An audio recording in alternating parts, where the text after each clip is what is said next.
have a book about leprechauns for you today. This one is That's What Leprechauns Do by Eve Bunting, illustrated by Emily Arnold McCulley. That's what leprechauns do. To my friends and for Claire and Maya. The three leprechauns sat under the chestnut tree. Ari looked up at the cloud-filled sky. "It's a-comin'," he said, "and there's work to be done." Boo and Cole put on their red shoes and their caps and strapped their packs to their backs. "We're ready," Boo said. "But why is it always us that has to put the pot of gold at the end of the rainbow?"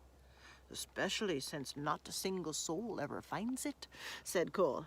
Ari looked from one of them to the other. "Don't be asking," he said. "It's a leprechaun duty, so it is.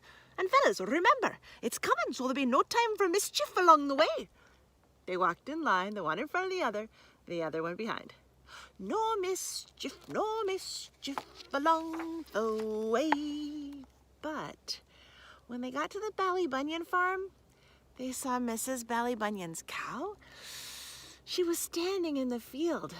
Ari whipped out the little bottle of red paint he kept in his backpack for leprechaun business. He ran across to the cow, Pansy. "Stand still, me lovely," he told her, and he painted her hooves scarlet red. Pansy looked down. "Pretty," she said.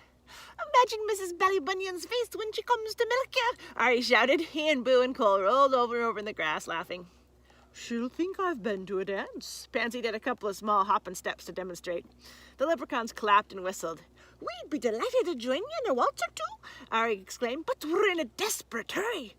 "I thought there was to be no mischief along the way," Boo reminded him. "Oh, sure, but I couldn't help myself. Mischief's what leprechauns do," Ari said, "along with our more important duties." He glanced up at the tatters of clouds in the sky. "And we'd better not delay. We're delayed enough already." But as they were passing old Jamie Bradley's house, they saw Jamie's gray woolen long john spread out to dry on his hawthorn hedge. The leprechauns looked at each other and grinned. Quick as a cat pounce, they ran across to the hedge and stood one on top of the other and the other on top of him. Ari reached up and tied the two long john legs together in a tight knot. They almost fell off each other, they laughed so hard. "It would be great all together to stay and watch old Jamie try and put his legs into those," Boo said, "but it'll waste a month of Sundays before they're dry, and we've no time to waste." They took a few minutes to somersault across Liam McGabe's garden. There was a yellow tennis ball in the middle of the road, and they rolled it along as they went. Miss Maud Murphy's hen, Bridie, clucked at them from behind her gate. "Bridie," Ari said, "would you do us a favour? Could we trundle this ball up to your nest, and could you sit on it for us? It'll be the great joke on Miss Maud Murphy when she comes out to gather your eggs." Bridie put her head to one side. "It's not going to be easy sitting on that, but if the three of you would be so good to me, you were so good scaring that fox away from my hen house last night, I'll do it." Cole stretched up and patted her wing. "Thank you, Bridie," he said. They squeezed themselves through the gate and tumbled the ball with them. Then they heaved it up into Bridie's nest. She gave a trial sit on it. "Buck, I'll be sore underneath myself for a week," she grumbled. "But the thought of Miss Maud Murphy's face when she sees I've laid a yellow ball will be worth it all." "Won't that beat all?" Cole gasped. "The three of you can't help making mischief, can you?" Bridie asked. "That's what leprechauns do," Ari told her. "Along with our more important duties." He stopped. "Is that a spit in the wet I feel?" "'Tis." Boo stared up at the sky where the sun was flickering through heavy clouds. A thin, cool rain had started to fall.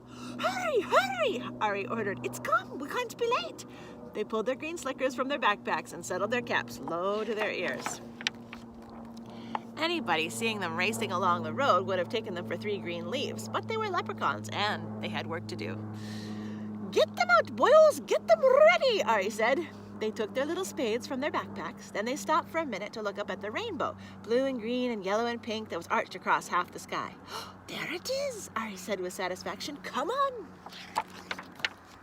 They dashed across Paddywhacker's bog, found the place there where they kept the pot of gold buried for just such a rainbow occasion, and dug it up.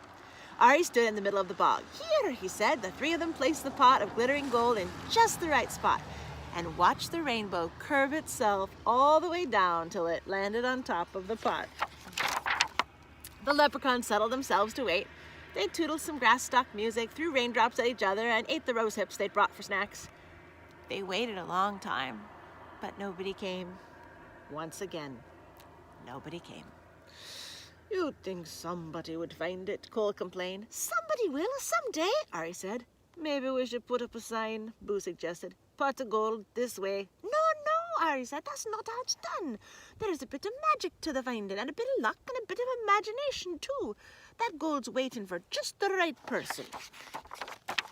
The rain had stopped. The sun went behind a cloud. The rainbow shortened itself and then disappeared.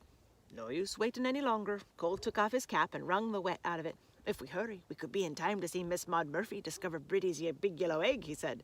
Boo laughed. Wouldn't that be a great thing to see? All right then, Ari said. We'll put a rush on this. They buried the pot again in its usual place. Ari patted the smooth down bog dirt. Don't worry, Pot, he whispered. We'll be back to get you on the next rainbow day. Now we're off again to see what new mischief we can find for, besides our important duties. That's what leprechauns do. And sure enough, there's the farmer's wife finding that egg. That's really a yellow tennis ball. The end. That's what leprechauns do.